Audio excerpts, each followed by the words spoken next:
मित्रों, महाभारत से जुड़े ऐसे कई प्रश्न हैं जिनको जानने के लिए हम सभी काफी उत्सुक रहते हैं। श्री कृष्ण को महाभारत युद्ध के सबसे बड़े रणनीतिकार और कूटनीतिज्ञ के रूप में जाना जाता है। पौराणिक मान्यता के अनुसार पांडवों में अर्जुन से श्री कृष्ण का विशेष लगाव था, पर जब युद्ध शुरू होने से पहले श्री कृष्ण ने अर्जुन का सारथी बनने का निर्णय लिया तो उन्हें बड़ा अजीब लगा, क्योंकि अर्जुन श्री कृष्ण का बहुत सम्मान करते थे।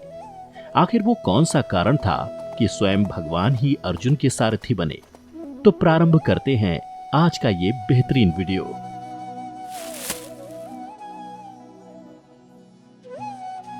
भगवान श्री कृष्ण के सारथी बनने वाले निर्णय के बाद अर्जुन यह सोचने लगे कि मैं स्वयं नारायण को आदेश कैसे दे पाऊंगा।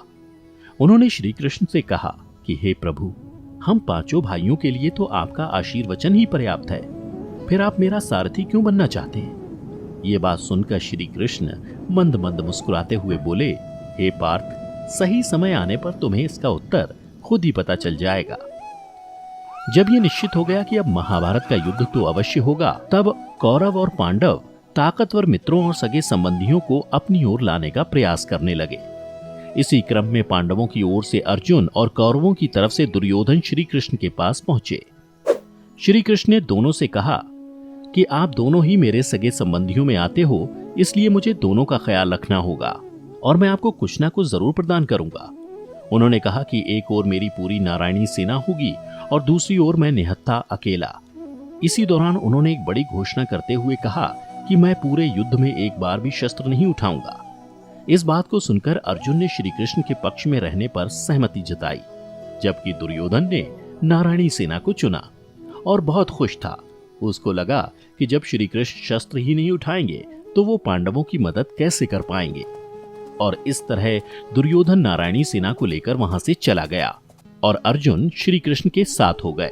इसके बाद दोनों ही पक्ष एक महायुद्ध की तैयारी में लग गए। युद्ध प्रारंभ होने से पूर्व श्री कृष्ण ने अर्जुन से कहा, जाओ सबसे पहले देवी का आशीर्वाद ले आओ। अर्जुन ने उनके आदेश का पालन करते हुए देवी की पूजा की।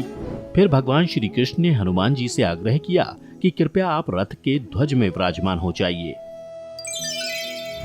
युद्ध के पहले दिन ही श्री कृष्ण एक सारथी की तरह बिल्कुल सही समय पर रथ लेकर अर्जुन के शिविर के सामने पहुंच गए। श्री कृष्ण ने हाथ पकड़कर पहले तो अर्जुन को रथ पर चढ़ाया, फिर वो खुद चढ़े और अर्जुन का आदेश प्राप्त होते ही रथ को लेकर युद्ध भूमि की तरफ कूच कर दिया। कुरुक्षेत्र का दृश्य और गीता का उपदेश। कुरुक्षेत्र के युद्ध मैदान में जब अर्जुन ने देखा कि उनके समक्ष तो उन्हीं के सगे संबंधी और गुरुदेव खड़े हैं, तो मोह के कारण उनका मन बदलने लगा और उन्होंने अपना धनुष गांडीव नीचे रख दिया। उन्होंने श्री कृष्ण से कहा, हे प्रभु, मैं इनसे युद्ध नहीं कर सकता, ये सब तो मेरे अपने हैं।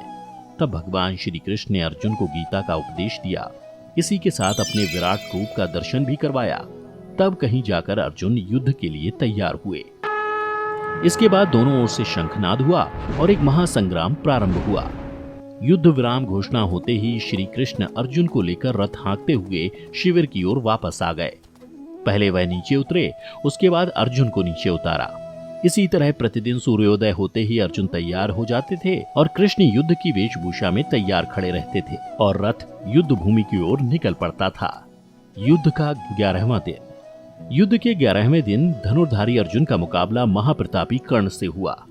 अर्जुन और कर्ण एक दूसरे पर बाणों से तेज प्रहार करने लगे। जब अर्जुन बाण मारते तो कर्ण का रथ सैकड़ों हाथ पीछे चला जाता। वहीं कर्ण जब अर्जुन की तरफ बाण से प्रहार करते तो अर्जुन का रथ बस 5 हाथ ही पीछे जाता। यह देखकर अर्जुन के सारथी श्री कृष्ण कर्ण की तारीफ करते। श्री कृष्ण द्वारा बार बार कर्ण की तारीफ सुनकर अर्जुन को बुरा लगा और उन्होंने पूछा कि आप मेरी प्रशंसा करने की जगह उसकी प्रशंसा क्यों कर रहे हैं? तब श्री कृष्ण ने अर्जुन को समझाते हुए कहा, हे पार्थ, तुम्हारे रथ पर महावीर हनुमान और स्वयं मैं भी विराजमान हूँ। फिर कर्ण के बाणों के प्रहार से रथ पीछे चला जाता है, इसलिए वो प्रशंसा के योग्य है। युद्ध का अंतिम दिन। युद्ध के 18वें दिन हमेशा की तरह श्री कृष्ण अर्जुन से पहले रथ से नहीं उतरे और उन्होंने अर्जुन को पहले उतरने के लिए कहा। यह सुनकर अर्जुन को काफी आश्चर्य हुआ और मन में यह प्रश्न भी आया कि आज श्री कृष्ण ने उन्हें पहले उतरने के लिए क्यों कहा, जबकि प्रतिदिन वो पहले उतरते थे। पर उन्होंने श्री कृष्ण के आदेश का पालन किया और नीचे उतर आए। फिर श्री कृष्ण नीचे उतरे और अर्जुन को रथ से थोड़ी दूर लेकर चले गए।